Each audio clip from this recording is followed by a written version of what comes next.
प्रदेश के कैसरगंज के विधायक बृजभूषण शरण सिंह, जी हाँ, मैं वही बृजभूषण शरण सिंह की बात कर रहा हूं जो आज से लगभग साल भर पहले सुर्खियों में बना रहता था रेसलर महिलाओं को लेकर, कभी यौन शोषण में, कभी मानसिक उत्पीड़न में, तो कभी अन्य किसी भी दर्जनों ऐसी महिलाएं थी जिन्होंने इस पर आरोप लगाया था, किसी के यौन शोषण तो किसी के मानसिक उत्पीड़न, किसी के निजी जीवन में दखल देने के लिए, तो किसी के अन्य कई ऐसे कार्य थे इनका जिन्होंने आरोप लगाया था कि बृजभूषण शरण सिंह लगातार क्या होते तंग करते रहते। विनेश फोगाट का यहां तक की आरोप था कि इन्होंने एक रेसलर को यहां तक कि खेल के मैदान में ही कह दिया था कि देखो देखो विनेश ये लड़की जैसा लग ही नहीं रहा है, ये किस एंगल से लड़की जैसा लग रहा है, और इसे नपुंसक लिंग बताते हुए उन्होंने इंडिकेट किया था। ये अपने आप में बहुत ही बड़ी सवाल खड़ा करती है बृजभूषण शरण सिंह के लिए।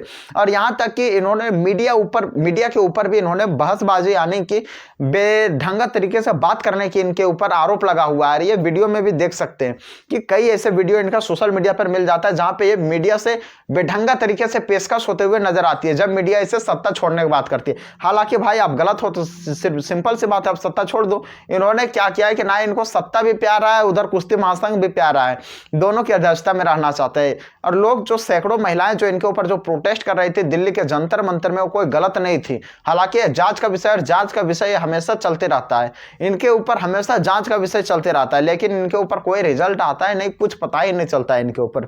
खैर कोई बात नहीं। हाल ही में कुछ दिन पहले ये कॉलेज में जाते हैं, वहां पे बच्चों के बीच में ये क्या करते हैं, अपना स्पीच देते हैं, बच्चों को मोटिवेट करते हैं, लेकिन मोटिवेट करने के दौरान कुछ एक कर बैठते हैं अलग। अब ये अलग क्यों कर बैठते हैं, यहाँ पे सबसे पहले आप लोग देखिए, ये क्या करते हैं कि सबसे पहले जिस कॉलेज में जाते हैं वहां पे इंटरमीडिएट परीक्षा में जो बच्चे उत्तीर्ण होते हैं उनको ये सम्मानित करने के लिए जाते हैं।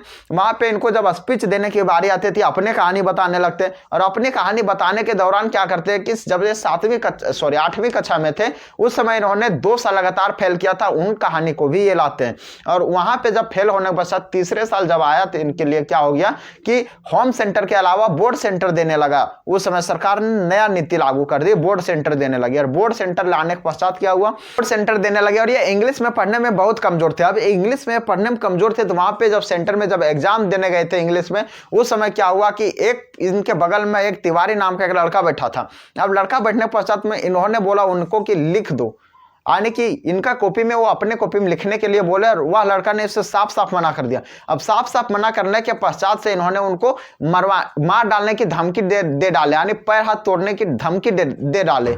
और इसके पश्चात उन्होंने क्या किया कि वह लड़का ने इसके सारे कॉपी को लिख दिया। इस बयान को उन्होंने बच्चों के सामने एक्सप्रेस किया, जो बच्चों की नैतिकता को शर्मसार करती है, बच्चों की वास्तविकता को ये शर्मसार करती है। और यहाँ तक कि शिक्षक को इन्होंने एक बार धमकी दे डाली थी, उन बातों को भी यहाँ पे क्या करते हैं वो एक्सप्रेस करते हैं, जो कि एक बच्चे और एक शिक्षक की मर्यादाओं को ये भंग करते हैं।